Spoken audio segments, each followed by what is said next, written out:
अस्सलाम वालेकुम।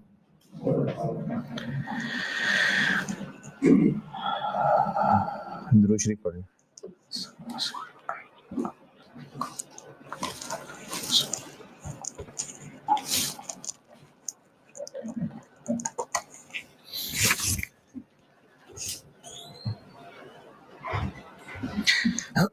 कल एक सवाल मटेरियल कर दिया था,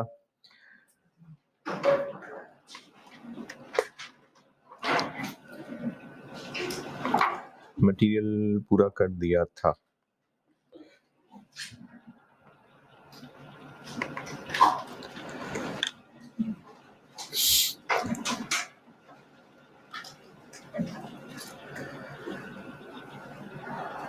हाँ जी, मटेरियल पूरा कर दिया था।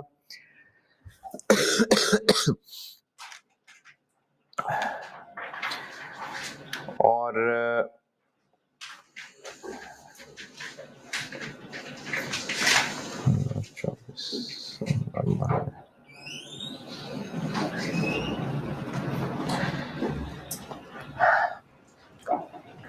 लेबर पढ़ लीजिए। इसमें लर्निंग कर्व का एक कॉन्सेप्ट है जो आपके स्कोप में नहीं है। शॉर्ट टर्म डिसीजन मेकिंग होती तो होता, लेकिन अब ये नहीं है, तो इसलिए मैं इसका आंसर वैसे ही बता दूंगा ताकि जो रेलिवेंट चीज है बस उस पर फोकस कर सकें। सवाल पढ़ लें, लेकिन इसमें जो लर्निंग कर्व वाली बात है उसका सोल्यूशन बस वैसे ही बता दूंगा।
वालेकुम अस्सलाम। टोटल डीजिंग के कितने यूनिट्स बनाने? 3500। इस 3500 यूनिट्स बनाने के लिए स्किल्ड लेबर आवर्स चाहिए और सेमी स्किल्ड लेबर आवर्स भी चाहिए। जो स्किल्ड लेबर आवर्स चाहिए ना, वो लर्निंग कर्व है और वो आपके स्कोप की चीज नहीं है। मैं आपको उसका वैसे ही आंसर बता देता हूं।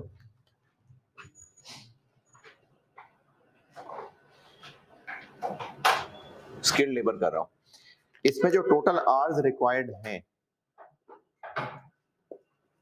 यानी टोटल जो इनसे घंटे चाहिए वो 2114 है। बस ये आंसर है। इससे आगे चलते हैं हम। इतने घंटे इनसे काम लेना है। स्किल्ड लोग हमारे पास ऑलरेडी हायर्ड हैं। ये बात हुई थी ऊपर टॉप पैराग्राफ में, नहीं थर्ड पैराग्राफ में। थर्ड पैराग्राफ में बात हुई थी कि जब सेकंड पैराग्राफ में बात हुई थी कि ये जो हमें पुराने कस्टमर का ऑर्डर मिला हुआ था उसके लिए हमने स्किल्ड लेबर को भी हायर कर लिया था। Had also hired skilled labour for the production of zinc. चले अब डायरेक्ट लेबर पॉइंट नंबर 1। ये जो हैड हायर्ड था, अब उसकी डिटेल बताइए पॉइंट नंबर 1 ने कि इनसे 1000 रुपए पर आवर पे लेबर हायर कर ली हुई थी। और अगर ये जो अभी इस वक्त उनको हायर कर लिया हुआ है, अगर उनसे कोई काम ना करवाया, ये जो भी एसएल ने में ऑर्डर दिया हुआ है, अगर ये ऑर्डर हमने एक्सेप्ट ना किया तो उनको इधर उधर इस्तेमाल तो कहीं कर भी लेंगे, लेकिन 200 घंटे वो फिर भी फारिग बैठे रह जाएंगे। Direct labour point number 1, RL ने जो स्किल्ड लेबर हायर कर लिए हुए हैं, हैड हायर्ड, और उनसे 1000 पर आवर तय कर लिया हुआ है, अगर ये वाला ऑर्डर हमने एक्सेप्ट ना किया, ये जिसकी अभी बात कर रहे हैं, तो फिर इनसे बाकी जगह तो काम करवाएंगे, फिर भी 200 घंटे ये लोग फारिग बैठे रह जाएंगे, और इन 200 घंटों में फारिग बिठा के भी हमने उनको आधे पैसे यानी 500 पर आवर तो फिर भी देने पड़ेंगे। अगर उन लोगों से हम इस डीजिंग वाले जॉब पे काम करवा लें तो फारिग बिठा के 500 देने ही थे, काम कराएंगे तो 1000 पूरा देना पड़ेगा, तो 500 रेलिवेंट। कितने घंटे फारिग है उनके पास? 200। अब ये जो 200 घंटे फारिग हैं, किस में से फारिग हैं? Out of what? वही जो पेड आवर्स हैं उनमें से फारिग हैं। तो ये तो इन 200 घंटे तो उनसे काम लेना, जो बाकी एक्स्ट्रा मजीद घंटे चाहिए होंगे, जैसे 21-14 घंटे चाहिए, 200 तो चलो फारिग बैठे हैं वो, बाकी फिर उनको पैसे देने पड़ेंगे। किस रेट पे? वही 1000 वाले ही होंगे फिर, क्योंकि उनको हायर ही 1000 पर आवर पे किया है। तो इन लोगों की कॉस्ट बन जाएगी 200 आवर्स की 500 रुपए, और बाकी 1914 इनकी 1000 रुपए।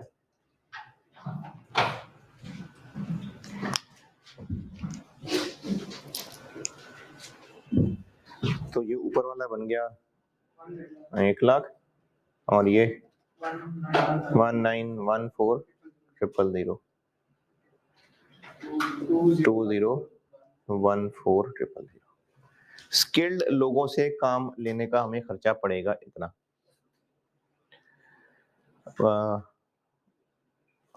बल्कि ये है, ये 6 है, 2116 है।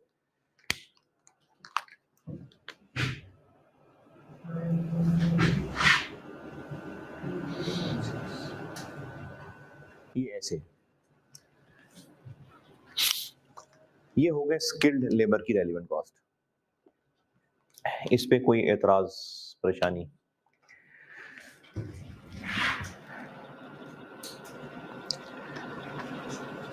पॉइंट नंबर 3, ये जो पॉइंट नंबर 2 है, ये सब आउट ऑफ स्कोप चीज थी, उसका मैंने आंसर 21-16 बता दिया। पॉइंट नंबर 3,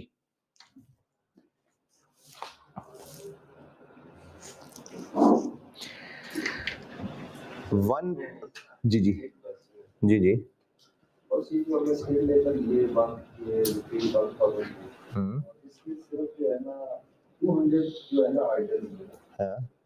एडिशनल कास्ट तो ये वाली नहीं बनती, सिर्फ 50%। हाँ तो वही है 500। ये 1916 का नहीं, देखें हमें उनसे टोटल जो काम लेना है ना, वो 2116 घंटे लेने हैं। ये 2116 घंटे लिखे कहीं नहीं हुए हैं। ये जो पॉइंट नंबर 2 में कहानी है ना, ये लर्निंग कर्व थ्योरी है, वो लगानी पड़नी थी इसमें, वो आपके लेवल पे नहीं है। उसका जो आंसर आ रहा है वो 21-16 है, यानी इनसे टोटल इतने आवर्स लेने हैं, हमें इनसे टोटल इतने आवर्स का काम रिक्वायर्ड है, तो 200 इनमें से कर देंगे, बाकी फिर उनको एक्स्ट्रा पे कर देंगे। पॉइंट नंबर 3, 1.5 आवर चाहिए सेमी स्किल्ड वर्कर से, और चूंकि इस वक्त मार्केट में शॉर्टेज है और हमें सिर्फ 4000 घंटे के लिए ही लोग मिले हैं 600 पर आवर पे, लेकिन उनको पैसे और देंगे तो वो ओवर टाइम भी लगाने को तैयार हो जाएंगे। ये मैंने पॉइंट 3 3.5 लाइनें बताई हैं अल्टरनेटिवली से पहले 1.5 आवर्स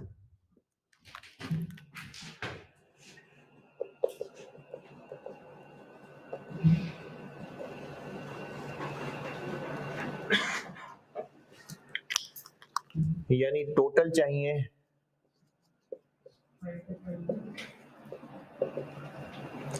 1.5 into 3500 5250 के 0050, इतने आवर्स टोटल चाहिए। इन लोगों के पास 4000 घंटे हैं 600 के रेट पे, लेकिन जो मजीद चाहिए वो ओवर टाइम लगाने को भी तैयार है। तो इनसे जो 4000 घंटे काम लेंगे वो तो ये 600 पे कर देंगे, और जो बाकी 1250 आवर्स वो 50% एक्स्ट्रा यानी 900 पे करेंगे। ऊपर वाला बन गया 2.4 मिलियन और ये बन गया 1125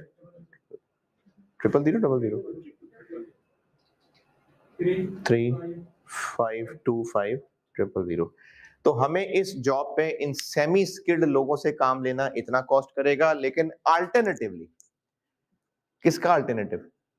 इसी का। तो हमें इसका एक अल्टरनेटिव भी अवेलेबल है। अल्टरनेटिव ये अवेलेबल है कि हम अनस्किल्ड लोगों से भी यही वाला काम ले सकते हैं। हाँ, टाइम वो ज्यादा लगाएंगे लेकिन मिल सस्ते में जाएंगे। तो एक ही काम के अगर एक से ज्यादा तरीके अवेलेबल हैं तो जो सस्ता है, तो अल्टरनेटिवली हम अनस्किल्ड लोगों से भी यही काम करा सकते हैं। लेंगे वो पैसे 200 रुपए, लेकिन टाइम वो 3 गुना लगा देंगे, 300%। तो टाइम 3 गुना लगा देंगे, पैसे थोड़े लेंगे लेकिन टाइम 3 गुना लगा देंगे। तो इस काम की ही एक और ऑप्शन है कि हम उन लोगों से, इन्होंने कितना टाइम लगाना था, हम यही काम अनस्किल्ड से करवा लें, वो 5250 का 3 गुना टाइम लगा देंगे, 300%, लेकिन पैसे वो 200 लेंगे।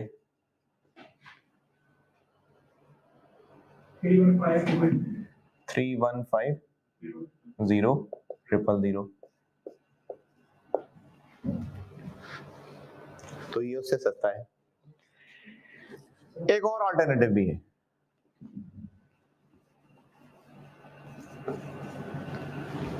कि इनको अगर काम सिखा के करवाएंगे तो फिर कम टाइम लगाएंगे।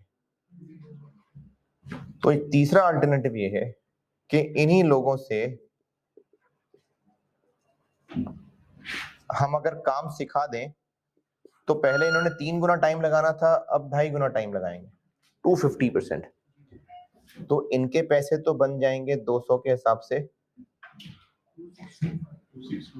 2625,000, लेकिन वो जो इनको काम सिखाना पड़ेगा 3 लाख उसके लिए भी देने पड़ेंगे, 2925,000। तो हमें ये सेमी स्किल्ड से जो काम लेना था, एक हल ये है, एक हल ये है और एक हल ये है, तो फिर ये बेहतर है।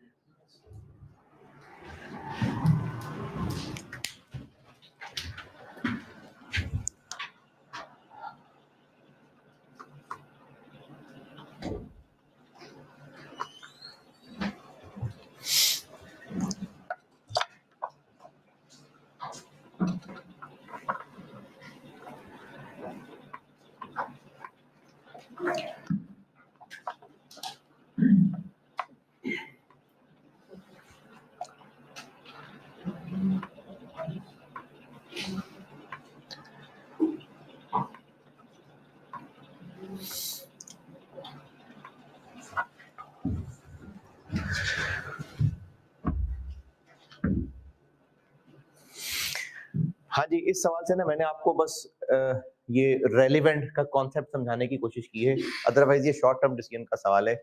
इससे अगर आप ये चीजें कुछ भी रिटेन कर पाए कि एक ही काम के अगर मल्टीपल सोर्सेज हैं तो सबसे सस्ता सोर्स लेना है, या रेलिवेंट क्या है, या ऑलरेडी हायर्ड में क्या था, तो बस पर्पस अचीव।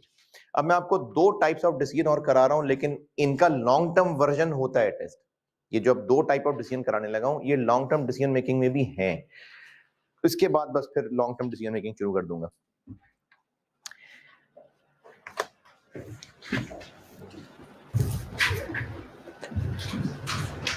और इसमें एक लास्ट चीज थी वेरिएबल ओवरहेड्स। तो वेरिएबल ओवरहेड्स 125 रुपए पर स्किल्ड लेबर आ रहे हैं, तो काम होगा तो वेरिएबल ओवरहेड होंगे, तो 125 इंटू नहीं है। बस ये रिक्वायरमेंट थी कि इस पूरे काम की रेलिवेंट कॉस्ट पूछी हुई थी।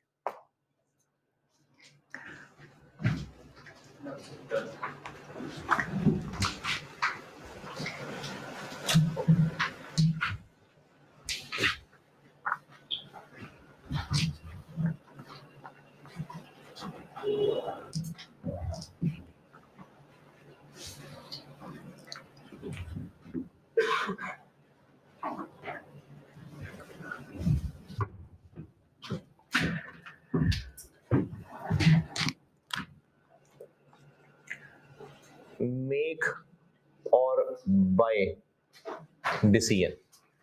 मैं अभी सवाल कर एक शॉर्ट टर्म वाला ही रहा हूंगा, लेकिन ये डिसीजन जो मेक और बाय डिसीजन है ये लॉन्ग टर्म में भी पूछा जा सकता है। तो ये डिसीजन इटसेल्फ डिस्कस कर लेते हैं।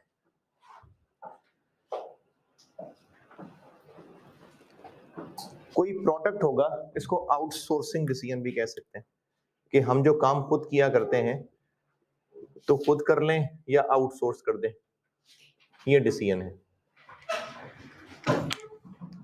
तो जो प्रोडक्ट हम बनाते हैं उसको बनाते रहें या दफा करें खरीद के बेच लें। अच्छा, इसमें मैं एक चीज दोबारा बताता हूं। एक प्रोडक्ट जो हम सेल करते हैं, फिलहाल हम खुद बनाते हैं और सेल करते हैं, ऑप्शन मिल रही है कि हम मैन्युफैक्चरिंग छोड़ दें और बाय करके बेच दें। तो इस डिसीजन में कि बना के बेचें या बाय करके बेचें, बेचना रेलिवेंट है। हाँ जी, क्योंकि हम बना के बेचें या खरीद के बेचें, बेच तो लेंगे। तो इस वक्त हम कंपेयर क्या कर रहे हैं कि इस ऑप्शन की क्या कॉस्ट होगी और इस ऑप्शन की क्या कॉस्ट होगी। चूंकि डिसीजन मेकिंग है इसलिए लेनी तो रेलेवेंट चीजें ही हैं। और कौन सी ऑप्शन बेहतर होगी? जो सस्ती पड़ेगी।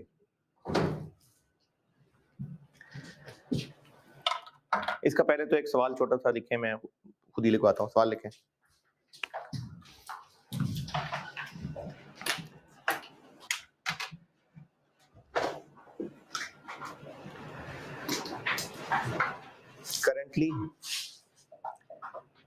currently 18,000 units of product A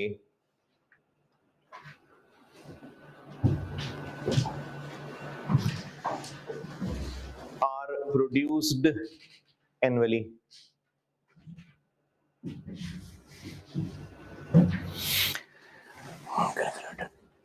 Calculate.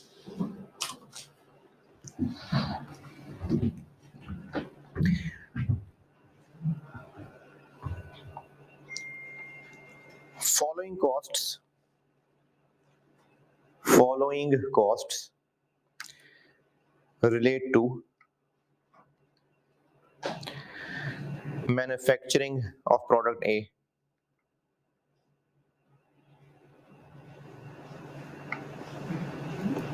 Manufacturing of product A.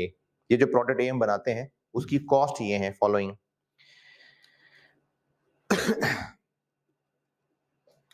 Direct material cost,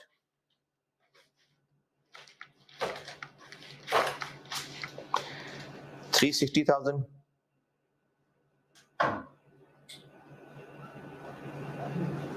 ₹360,000 ji, 3,60,000, 360,000।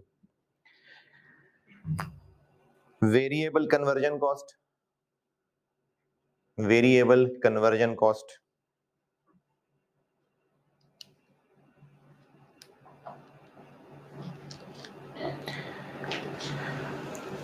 ₹35 per unit, ₹35 material मैंने पूरी बता दी, ये पर यूनिट बता दी। वेरिएबल कन्वर्जन कॉस्ट है 35 रुपए per unit.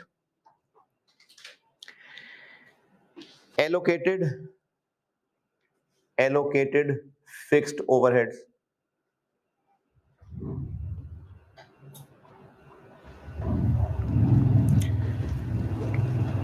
$470,000।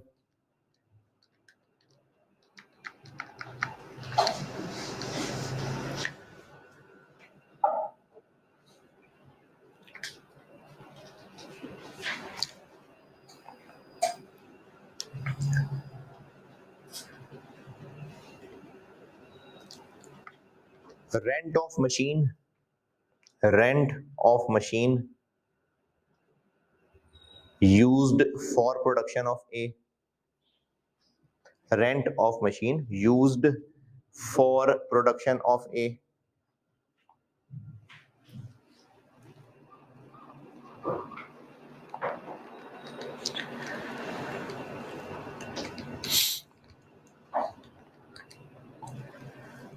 40,000 per month, 40,000 per month.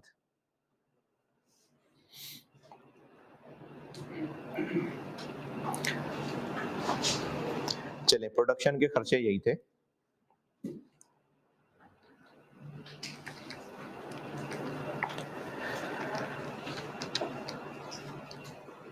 A supplier has offered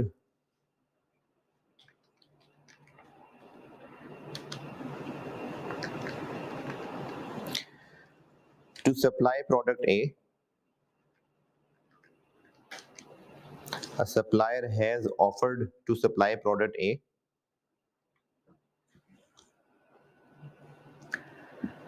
at a price of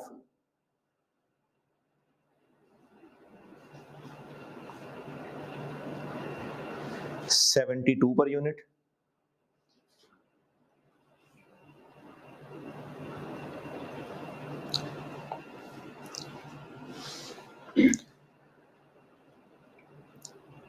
In addition, transport cost of 4 रुपए per unit will also be incurred.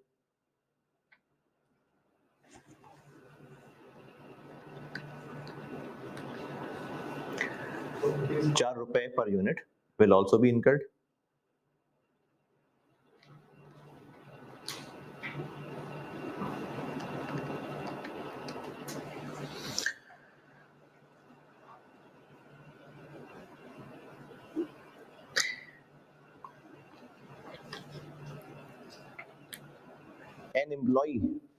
An employee will have to be hired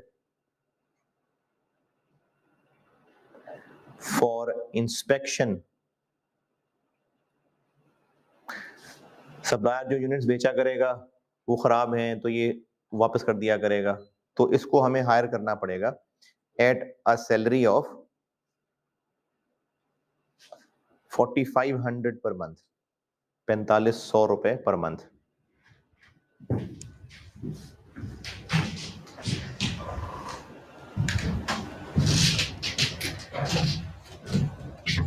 If production of A is ceased,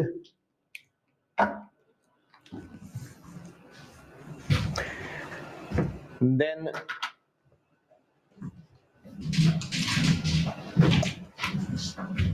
rented machine will not be required. Then rented machine will not be required. ये जो ऊपर machine का rent बताया हुआ था, फिर ये machine नहीं चाहिए होगी। मुझसे रिक्वायर्ड है कि एडवाइस करें कि इसको आउटसोर्स करें या खुद प्रोड्यूस करते रहें।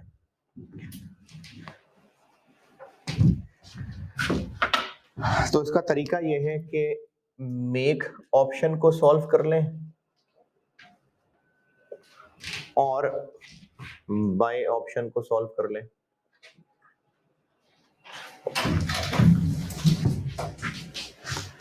लेकिन चूंकि डिसीजन मेकिंग है तो चीजें रेलिवेंट वाली लेनी है। बाय ऑप्शन की तरफ अगर जाते हैं तो क्या क्या रेलिवेंट, क्या क्या एक्स्ट्रा? परचेज कॉस्ट पड़ेगी, क्योंकि खरीदेंगे तो परचेज कॉस्ट पड़ेगी। परचेज कॉस्ट पड़ेगी 72 इंटू 18,000, 18,000, 18,000 पे थी।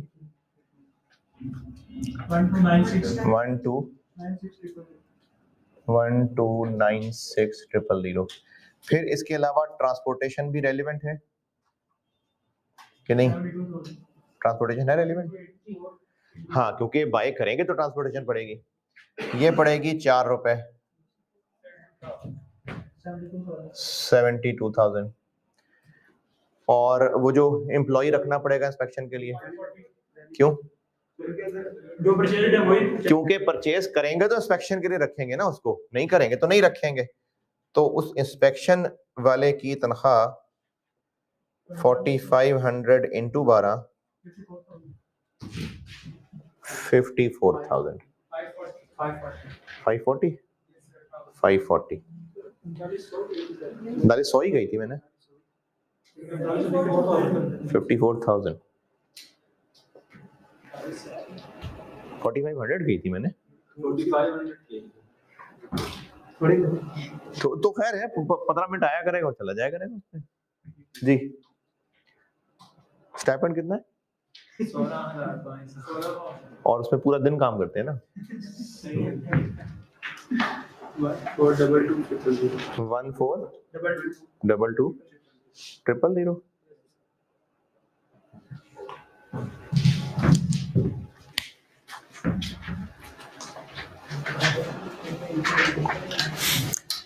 और अगर मेक ऑप्शन पे रहते हैं तो मटेरियल का खर्चा आएगा ये तो दिया ही हुआ है 360। फिर इसके अलावा वेरिएबल कन्वर्जन पे खर्चा आएगा। कन्वर्जन लेबर और ओवरहेड्स को मिला के कहते हैं 35 इंटू 18,000 630,000। फिर इसके अलावा एलोकेटेड फिक्स्ड ओवरहेड्स। अच्छा ये ना कल भी कोई शायद जिक्र आया था तो मुझसे ब्रेक में किसी बच्चे ने पूछा था, मैं बताता हूँ सबको। Allocated fixed overheads, allocated fixed cost वो होती हैं जो बिजनेस में कहीं ना कहीं वैसे ही हो रहे होते हैं, बस वैसे ही बांट देते हैं। जैसे एक बिजनेस के कुछ कॉमन खर्चे होंगे, कोई हेड ऑफिस के खर्चे होंगे, कोई फैक्ट्री के कॉमन खर्चे होंगे, वो फैक्ट्री 4 प्रोडक्ट्स बनाती होगी तो वो खर्चे उन चारों में बांट देते होंगे।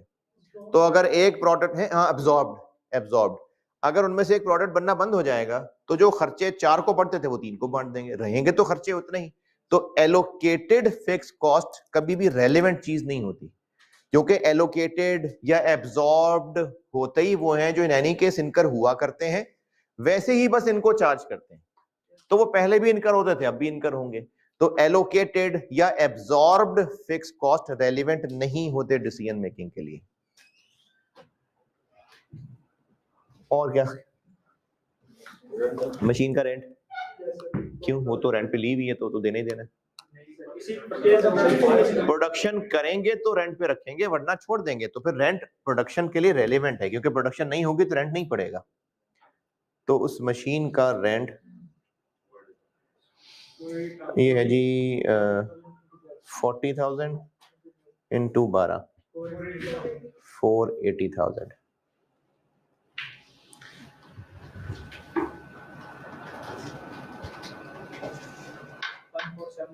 वन 470,000। ये क्या था 1222 था। तो क्या डिसीजन हुआ, फिर बाय करना बेहतर है। तो मेक और बाय डिसीजन, मेक ऑप्शन को सॉल्व करें, बाय ऑप्शन को सॉल्व करें, और चूंकि डिसीजन मेकिंग है इसलिए रेलेवेंट आइटम लिखें, और जो ऑप्शन सस्ती है वो बेहतर है, इसको सिलेक्ट कर लेंगे।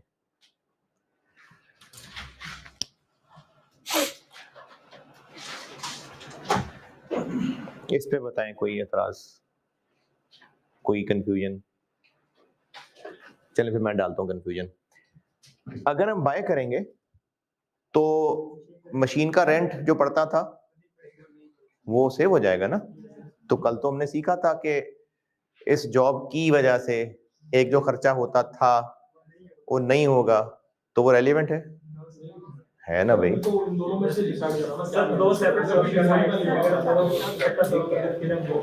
अगर हम बाय ऑप्शन को चूज करेंगे तो जो मशीन का रेंट पड़ा करता था वो अब बच जाएगा, क्योंकि मशीन रेंट पे ली हुई थी। सर नहीं लेंगे ना, जब बाय पे चले जाएंगे तो फिर प्रोडक्शन होगी नहीं, मशीन ही नहीं। हाँ तो बाय की वजह से सेव हो रहा है ना। मेक में हमने इसे अकाउंट पर कर लिया, अगर मेक से सॉल्व ना हो तो फिर इसमें अकाउंट पर, लेकिन बाय की वजह से सेव तो हो रहा है।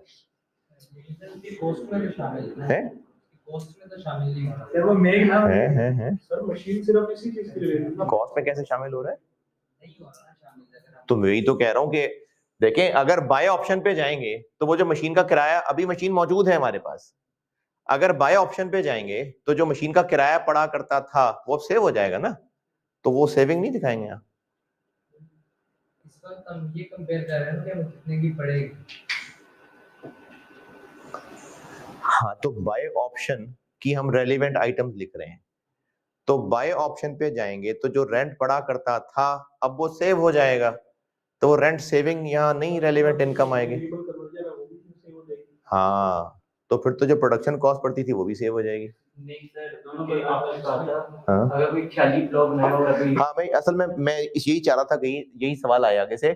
मैंने इस वक्त ये नहीं कहा कि ऐसा करते हैं कि 4500 वाला नहीं, कोई अच्छा बंदा लाते हैं, 15,000 तनख्वाह वाला बंदा, नहीं रहने दो 15,000 बच गए। 50,000 वाला बंदा लेते, नहीं रहने दो 50,000 बच गए। इसको नहीं मैं सेविंग कह रहा, वो खर्चा जो होता था, ये ऑप्शन ना होती तो वो पड़ना था खर्चा, वो सेव होगा तो रेलेवेंट है। तो ऐसे ही मशीन रेंट ऐसे ही है, अगर हम बाय ऑप्शन पे ना जाएं तो मशीन रेंट पे है। हाँ, अगर बाय ऑप्शन पे ना जाएं तो मशीन रेंट पे है या ख्याली प्लाव है? नहीं है, मशीन है रेंट पे, कसम से है, मशीन रेंट पे है, प्रोडक्शन हो रही है। अगर हम बाय ऑप्शन पे ना जाएं तो मशीन मौजूद है ना, तो उसका रेंट पड़ता है। बाय ऑप्शन पे जाने की वजह से मशीन वापस कर देंगे, रेंट सेव हो जाएगा। तो इस बाय ऑप्शन में रेंट को यहां सेविंग लेना चाहिए, नहीं तो फिर कल गलत बताया था कि खर्चा होता था, इसकी वजह से सेव हो जाएगा। वो कल के लिए था नहीं यार, कल जी की वजह से तो नहीं है सेविंग रेलिवेंट।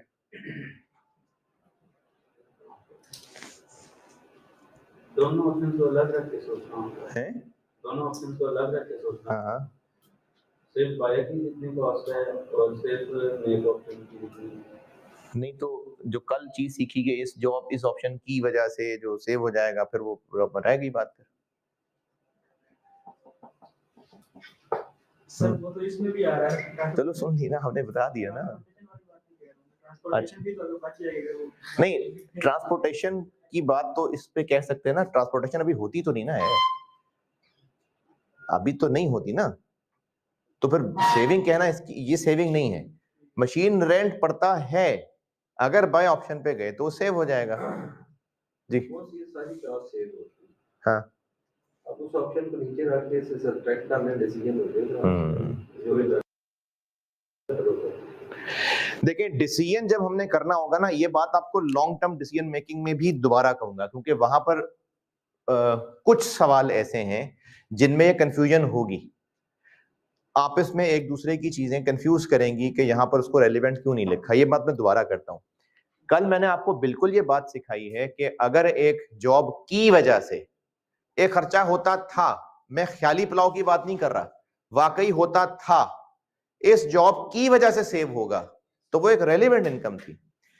लेकिन सवाल को ना प्रेजेंट करने के दो तरीके हैं। जब हम दो ऑप्शंस में से कोई चूज करने लगे हैं तो सवाल को दो तरीके से प्रेजेंट किया जा सकता है। जैसे एक मिसाल लेता हूं कि एक जगह से आप जॉब कर रहे हैं और वहां आपकी सैलरी 80,000 है, अब आपको एक और जगह ऑफर हो रही है और वो पैकेज मिला के 95,000 बनता है। अब आपने सोचना है कि आप यहां पर तो हैं, सिंपल मैथ की बात कर रहा हूं, अदर फैक्टर्स नहीं, ये न्यू ऑफर हुई है 95 की, कोई अदर फैक्टर नहीं, सिर्फ पैसे की बात कर रहा हूं, तो ये ऑफर एक्सेप्ट करें कि ना करें। अब इस डिसीजन को दो तरह से प्रेजेंट कर सकते हैं। एक प्रेजेंटेशन ये है कि एक तरफ एग्जिस्टिंग की सैलरी लिखें, एक तरफ नई सैलरी लिखें और दोनों को कंपेयर कर लें, ये ज्यादा है, डिसीजन हो गया। एक ये तरीका है। एक तरीका ये है कि चलते हैं नई जगह पर, अगर नई जगह चले गए तो इतना मिलेगा और जो जो मिलता था वो नहीं मिलेगा। अगर तो अब भी हमें नेट फायदा है तो ठीक है, चलते हैं नई जगह। दो ऑप्शंस को कंपेयर करने के लिए प्रेजेंट करने के दो तरीके हैं, दोनों ऑप्शंस को अलग अलग सॉल्व करें और उनका रिजल्ट कंपेयर करके फैसला करें, या फिर एक ऑप्शन को लेके चलना, सॉल्व करें, और उसकी वजह से जो दूसरी नहीं हो सकेगी उसको यहां पर कुर्बानी लें। अगर तो फायदा फिर भी हुआ तो फिर ठीक है ये ऑप्शन। ये दो अलग अलग तरीके हैं प्रेजेंट करने के, लेकिन ऐसा नहीं करना कि जब ये कैलकुलेशन लिखें तो उसमें से 80 माइनस कर लें और फिर इस 15 को 80 से कंपेयर करें। ये क्या कर दिया, नेट भी कर दिया और कंपैरिजन भी शुरू कर दिया। ये तो सही कंपैरिजन ही नहीं है। तो दो ऑप्शंस को जब हम कंपेयर करते हैं तो या तो एक नेट सॉल्यूशन बना लें, एक ऑप्शन को करना लिख लें, और उसकी वजह से जो दूसरा नहीं हो सकेगा उसको एज अ सेविंग या कुर्बानी लिख लें, और देखें नेट अगर फायदा है तो चल लें दूसरी ऑप्शन पे। या फिर दो अलग अलग सॉल्यूशन बनाएं और फिर उनको कंपेयर करें। अगर दो अलग अलग सॉल्यूशन बनाने वाला तरीका लिया तो फिर एक को सॉल्व करते हुए दूसरे का ना होना नहीं फिर लेना। इसलिए यहां पर हमने रेंट सेव्ड नहीं लिया। अगर तो हम सिर्फ एक सॉल्यूशन बनाते ना बाय का, तो फिर हम इनको खर्चा लिखते और वो सारे खर्चे एज अ सेविंग दिखाते, फिर एक ही सॉल्यूशन के अंदर आंसर निकल आता। तो ये दो ऑप्शंस का कंपैरिजन ये लॉन्ग टर्म डिसीजन मेकिंग में भी होगा। दो ऑप्शंस कंपेयर करनी है तो दो तरीके, दोनों को अलग अलग सॉल्व कर लें और एंड आंसर कंपेयर कर लें। लेकिन इस सूरत में क्या करना है, फिर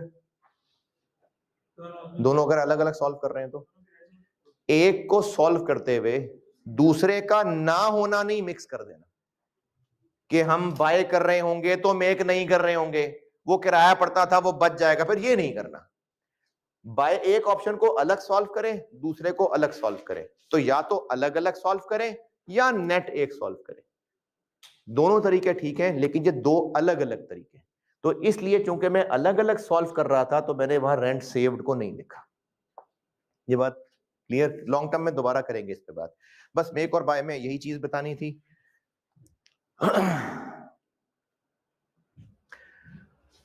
और एक डिसीजन और देख लें, फिर बस ये शॉर्ट टर्म से जो चीजें मैं कैरी करवाना चाह रहा हूं बस वो इतनी काफी हैं, फिर लॉन्ग टर्म शुरू करता हूं।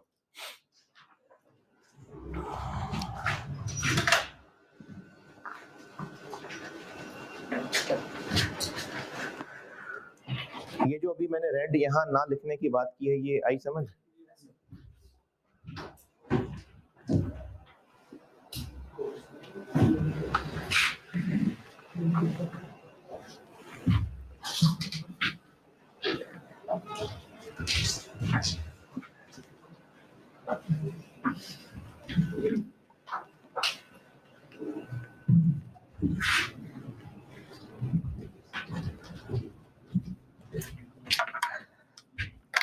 अच्छा, अगर ऐसी हस्बे तौफीक, हस्बे जायका, हस्बे तौफीक अगर कोई और देखना चाहे तो मैंने इसमें और कैफ का सवाल शामिल किया हुआ है, वो मर्जी है किसी ने देखना खुद से देख लेना, मैं नहीं इसको डिस्कस कर रहा। अगर एमी कोई मजीद देखना चाहे तो देख लेना। मैं in short term decision making के नोट्स में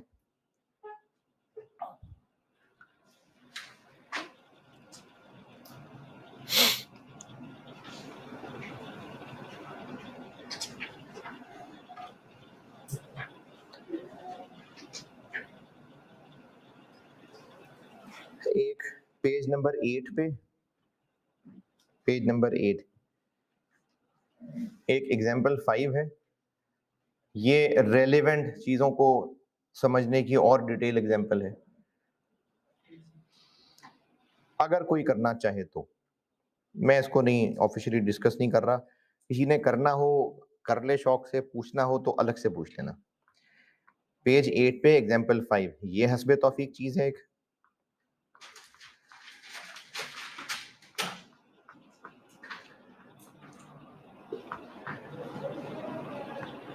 और ये जो मैंने भी मेक और बाय पढ़ाया है, इसका एक और कैफ का सवाल है, वो भी ऐसे ही है, अगर कोई खुद देखना चाहे तो।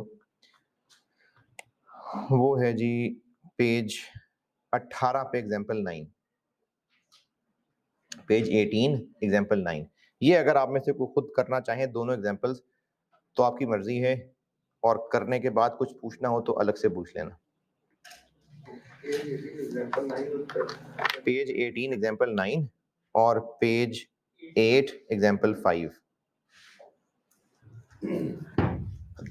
एक डिसीजन टाइप और देख लें, वो है कंटिन्यू और शट डाउन।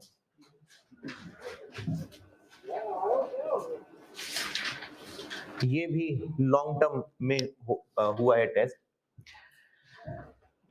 शॉर्ट टर्म के कॉन्टेक्स्ट में भी हो सकता है, लेकिन ज्यादा रेलेवेंट, ज्यादा जो उसका कॉन्सेप्ट बनता है वो लॉन्ग टर्म है। जैसे एक ब्रांच है, मैनेजमेंट उसके लॉस मेकिंग की वजह से ये सोच रही है कि खैर है कंटिन्यू करते रहें या बस बंद कर दें। लॉन्ग टर्म डिसीजन क्यों कह रहा हूं उसको, क्योंकि कंटिन्यू करेंगे तो फिर करते जाएंगे, तो इसमें कई साल इन्वॉल्व हो जाएंगे, इसलिए टेक्निकली है ये लॉन्ग टर्म डिसीजन, लेकिन एक शॉर्ट टर्म के कॉन्टेक्स्ट में भी हो सकता है। इसका भी कैफ का एक सवाल दिखा देता हूं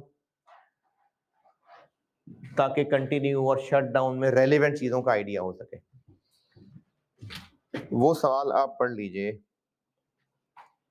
करता हूं मैं बोर्ड पे। कैफ का सवाल है, कंटिन्यू और शट डाउन में रेलेवेंट चीजों का आइडिया हो जाएगा। अच्छा सॉरी, डिसीजन कैसे करेंगे? अगर दोनों में ही नुकसान है तो जिसमें कम नुकसान है, और दोनों में ही बहरहाल फायदा है तो जिसमें ज्यादा फायदा। तो इसका एक कैफ का सवाल देख लेते हैं और बस फिर शॉर्ट टर्म डिसीजन। अच्छा, इसमें कुछ चीजें हैं जो मैंने भी नहीं बतानी है आपको। वो लॉन्ग टर्म डिसीजन मेकिंग में जब मैंने आपको लीनियर प्रोग्रामिंग करवानी होगी तब फिर इस चैप्टर से मैं दोबारा एक दो चीजें डिस्कस करूंगा, क्योंकि लॉन्ग टर्म डिसीजन मेकिंग में लीनियर प्रोग्रामिंग है और वो आपके स्कोप में है, तो तब मैं इस चैप्टर पे वापस आऊंगा। अभी आप पढ़ लीजिए page 13, page number 13, page number 13, example 7 पढ़ लें।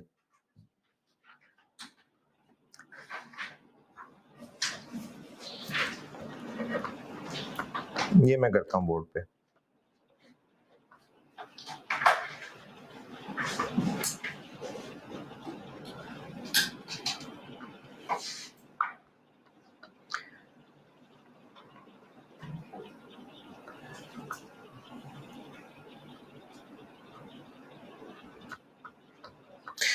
बल्कि रहने दें, वो फिर बीच में छोड़ना मुश्किल हो जाएगा। पहले मगरिब पढ़ लेते हैं, और फिर बीच में छूट जाएगा तो ठीक नहीं है।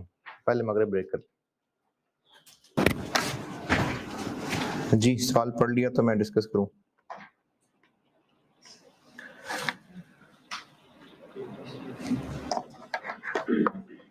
अच्छा इधर सामने दिखा देता हूं, क्योंकि कॉन्सेप्ट ही डिस्कस करना है, कोई प्रेजेंटेशन तो मसला है नहीं।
had decided, तो had decided तो खत्म होगी बात।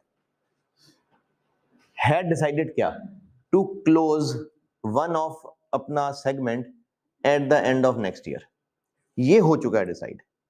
यानी एक फैक्ट्री होगी, अगले साल के एंड तक इसको बंद करना डिसाइड हो चुका है, ये हो गया है डिसाइड। इन एनी केस साल बाद ये फैक्ट्री बंद करके जाना ही है यहां से, और एक साल काम करना था। उस एक साल काम करने का ये बजट बनाया था और लगता था कि 50,000 यूनिट्स बेच लेंगे, ये उसका बजट है। लेकिन जब ये न्यूज ब्रेक हो गई तो जो स्किल्ड लेबर थे वो तो गए। अब कंपनी के पास दो अल्टरनेटिव नजर आ रहे हैं। एक तो ये है कि साल बाद की तो टिकटें बुक कराई ही हुई हैं, साल बाद तो यहां से जाना ही है, तो क्या किसी भी तरह साल तक काम चला लें कॉन्ट्रैक्ट मजदूर लाके, या फिर हम निकलें और ये फैक्ट्री साल के लिए किसी को किराए पे दे दें। हमने साल बाद चले जाना है, हैड डिसाइडेड, ये फैसला हो गया है कि साल बाद ये फैक्ट्री क्लोज हो जाएगी, प्लांट उखाड़ना है उखाड़ देंगे, सारा जगह खत्म करके जाएंगे, लेकिन वो साल बाद जाना है। ये फैसला तो हो चुका है कि साल बाद जाना है। अब ये मसला है कि चूंकि लोग छोड़ के चले गए हैं, तो अब या तो हमने किराए के लोग लाके साल किसी तरह गुजारना है, या फिर खुद निकलें और फैक्ट्री साल तक तो जिंदा है ही, तो साल फैक्ट्री किराए पे दे दें। ये इस वक्त दो अल्टरनेटिव है, तो कंटिन्यू और शट डाउन। लेकिन शॉर्ट टर्म इसलिए क्योंकि बस एक साल के अंदर अंदर होना है जो भी होना है, उसके बाद तो नैनी केस जाना है। और जब यही चीज आपसे लॉन्ग टर्म डिसीजन मेकिंग में टेस्ट होगी तो फिर कंटिन्यू ही होगा।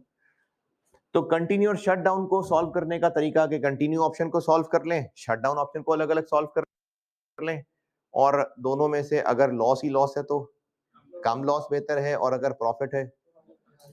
लेकिन चूंकि डिसीजन मेकिंग है तो लिखनी रेलिवेंट आइटम्स ही हैं।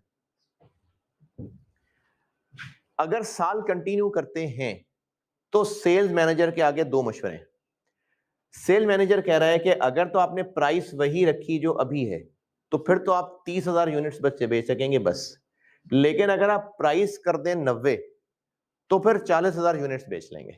तो ऑप्शंस थी एक्चुअली दो, कंटिन्यू और शट डाउन, लेकिन अब मैनेजर के मशवरे के बाद ऑप्शंस हो गई तीन।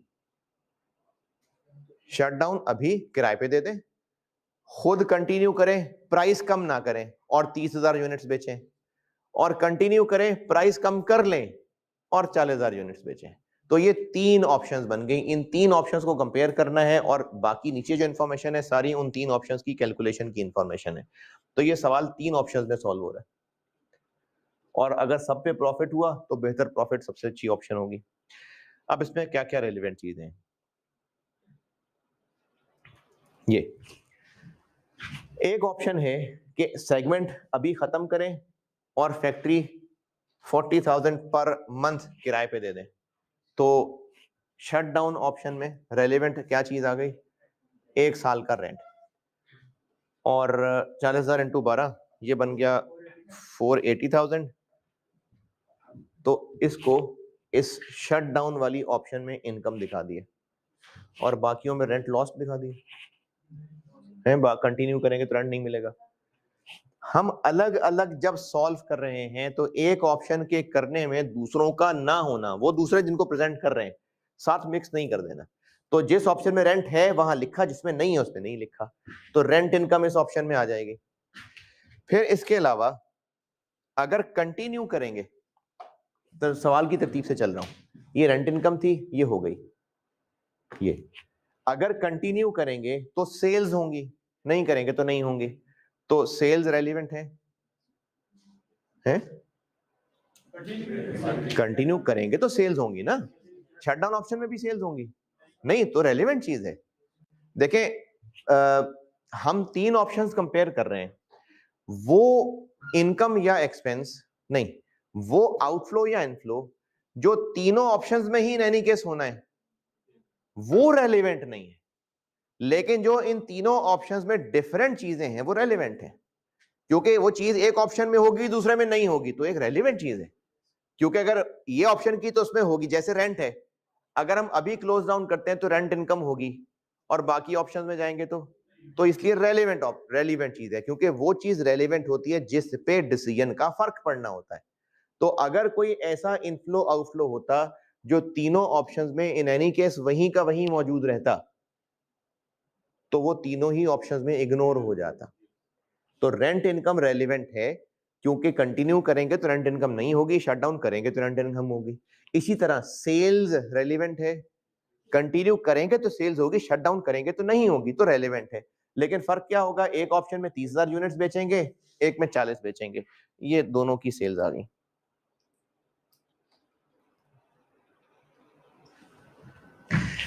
तीस बेचेंगे तो 3 मिलियन की सेल्स। अच्छा 3 मिलियन कहां से आया, 50,000 यूनिट्स, 5 मिलियन की सेल्स, तो एक हो गया 100 का। ये है करंट प्राइस। तो अगर हम करंट प्राइस 100 ही रहने देते हैं तो फिर हम सिर्फ 30,000 बेचेंगे,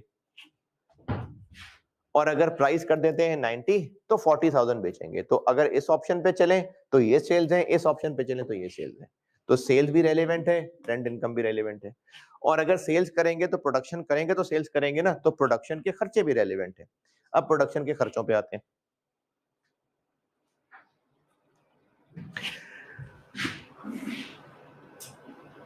भी हो गया ये 25,000 किलो मटेरियल अभी स्टोर में पड़ा हुआ है, और इस पड़े हुए के हमारे पास दो हल हैं। अगर अभी फैक्ट्री बंद कर दी तो इसके दो हल हैं। या तो हम इसको मार्केट में बेच सकते हैं एनी क्वांटिटी, तो पूरा 25 भी बेच सकते हैं, लेकिन बेचेंगे 19 का, और 2 रुपए खर्च करने के बाद तो नेट हमें 17 मिलेगा। एक और हल है, बेशक वो पूरे 25,000 किलो के लिए नहीं है, 15,000 किलो तक का एक और हल ये है कि हम इसको यूज कर सकते हैं कंपनी के किसी और सेगमेंट में।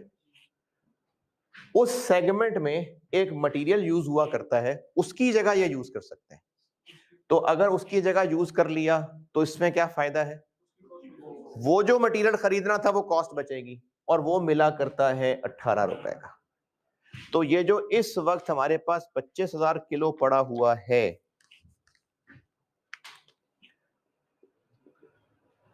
ये सारा का सारा बेच सकते हैं, लेकिन इसमें से 15,000 ऐसा है जो बेच तो बहरहाल सकते हैं, लेकिन यूज कर सकते हैं एक अल्टरनेटिव मटेरियल की जगह।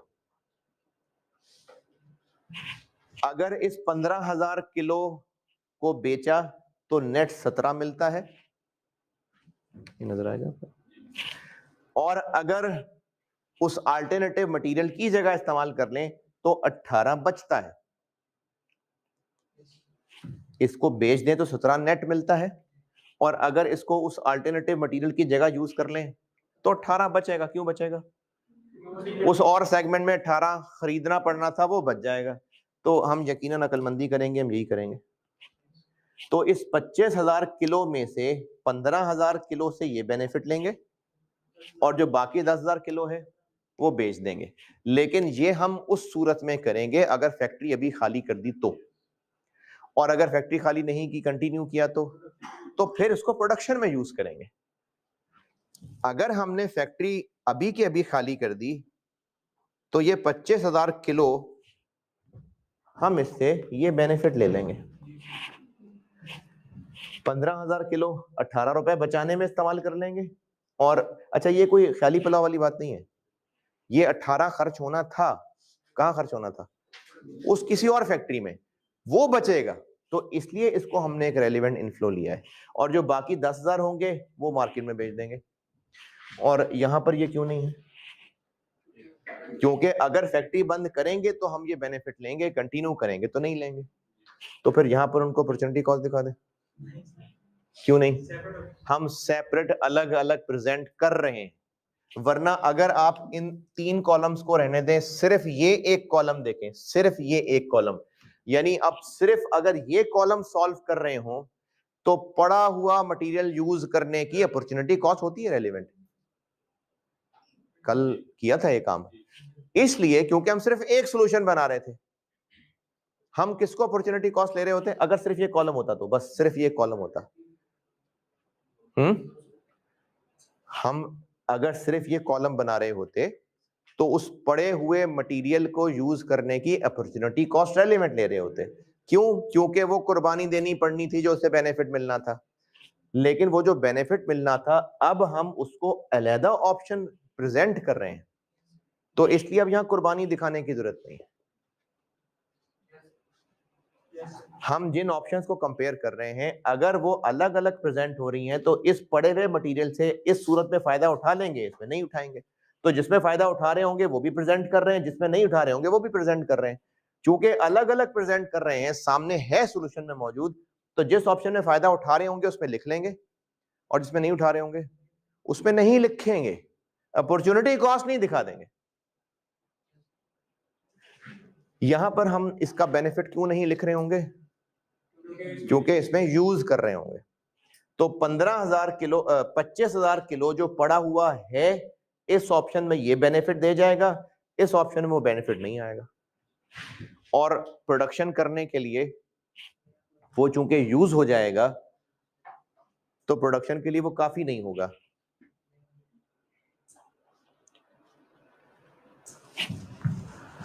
$50,000 यूनिट्स, 50,000 किलो, तो एक यूनिट के लिए 1 किलो। तो अगर हम लोग 30,000 यूनिट्स बनाना चाहते हैं तो 30,000 किलो चाहिए। 25,000 पड़ा हुआ इस्तेमाल हो जाएगा, 5,000 और लेना पड़ेगा, ये वो 5,000 है, 19 का मिलेगा। और अगर 40,000 यूनिट्स बनाना चाहते हैं तो 40,000 किलो चाहिए, 25,000 पड़ा हुआ यूज कर लेंगे, 15,000 और खरीदना पड़ेगा। तो ये वो एडिशनल मटेरियल कॉस्ट आउटफ्लो आ गया। और अगर हम कंटिन्यू करते हैं तो लेबर का खर्चा होगा, वेरिएबल ओवरहेड्स का खर्चा होगा, ये सारा वो लेबर और ओवरहेड्स का खर्चा आ गया। और ये ट्रेनिंग,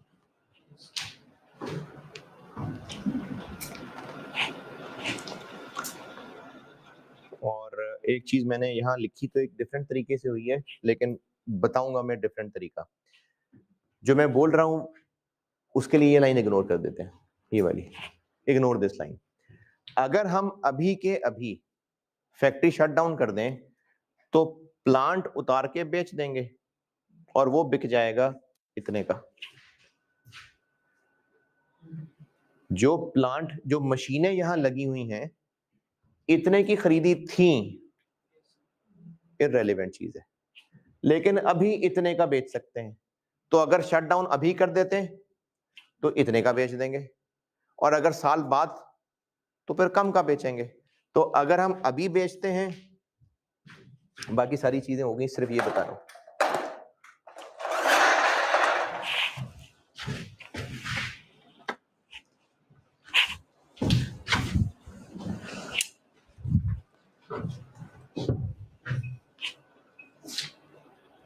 वो करना हो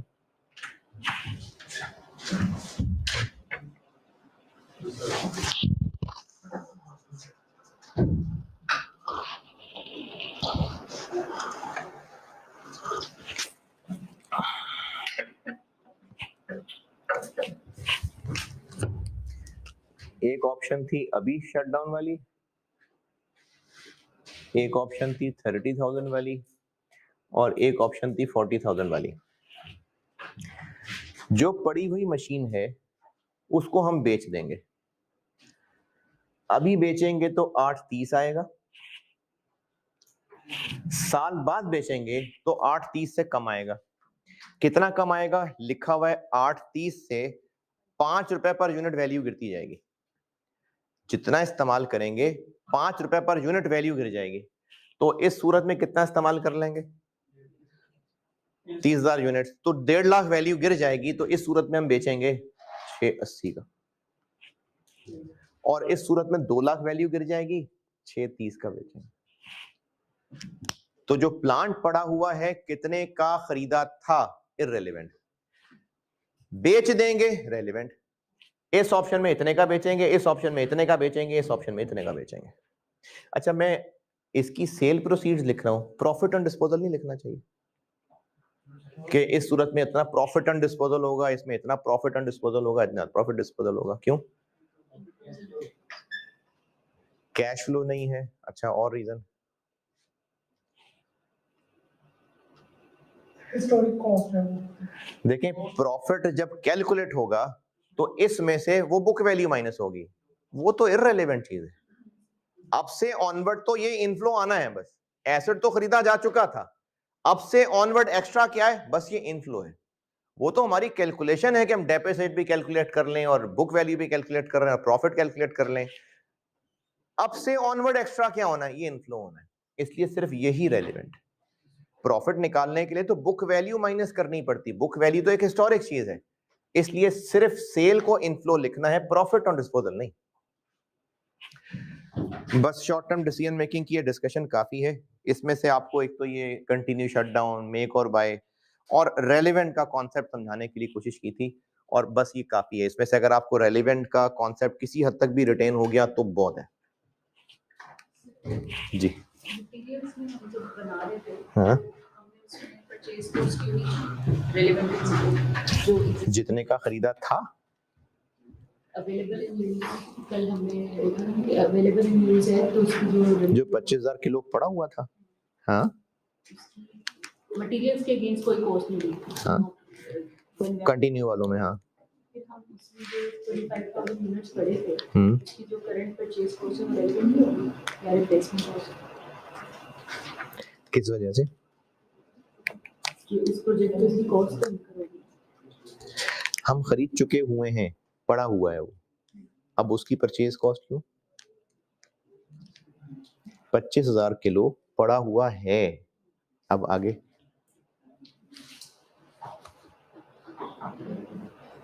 25,000 किलो हमारे पास पड़ा हुआ है, अब वो दोबारा नहीं खरीदना, पड़ा हुआ है। मैक्सिमम क्या होना था कि उससे जो फायदा उठाना था वो नहीं उठा सकेंगे, तो चूंकि हम उसको एज अ बेनिफिट दिखा रहे हैं पहले कॉलम में, इसलिए अगले दोनों कॉलम में उनको अपॉर्चुनिटी कॉस्ट नहीं दिखाएंगे। यानी अगर ये सिर्फ एक कॉलम वाला सवाल होता, बाकी चीजें ही ना होती, तो पड़े हुए मटेरियल को यूज कर लेना उसकी अपॉर्चुनिटी कॉस्ट रेलेवेंट होती है। तो वो जो 170 और क्या था, 170 था शायद, और एक पता नहीं क्या था, वो जो यहाँ बेनिफिट लिखा था 270, अगर ये बाकी कॉलम नहीं सिर्फ एक ही कॉलम सॉल्व हो रहा होता कि कंटिन्यू करना है, तो जो पड़ा हुआ मटेरियल इस्तेमाल हो रहा होता उसकी अपॉर्चुनिटी कॉस्ट हम रेलिवेंट ले लेते कि इससे फायदा उठाना था, अब नहीं उठा सकेंगे, तो हम यहाँ उसको एज अ रेलिवेंट कॉस्ट लेते। अब चूंकि हम सारी ऑप्शंस जो जो कंपेयर कर रहे हैं वो सामने प्रेजेंट कर रहे हैं, तो इस ऑप्शन में ये फायदा उठा लेंगे, इसलिए यहां पर उसको इनफ्लो लिख दिया, या नहीं उठाएंगे तो नहीं लिखा। चले जी, ऑनलाइन वालों के लिए ये लेक्चर 4 तक में शॉर्ट टर्म डिसीजन मेकिंग वाली चीज खत्म हो गई। अब लॉन्ग टर्म डिसीजन स्टार्ट करता हूँ लेक्चर 5 से, ठीक है।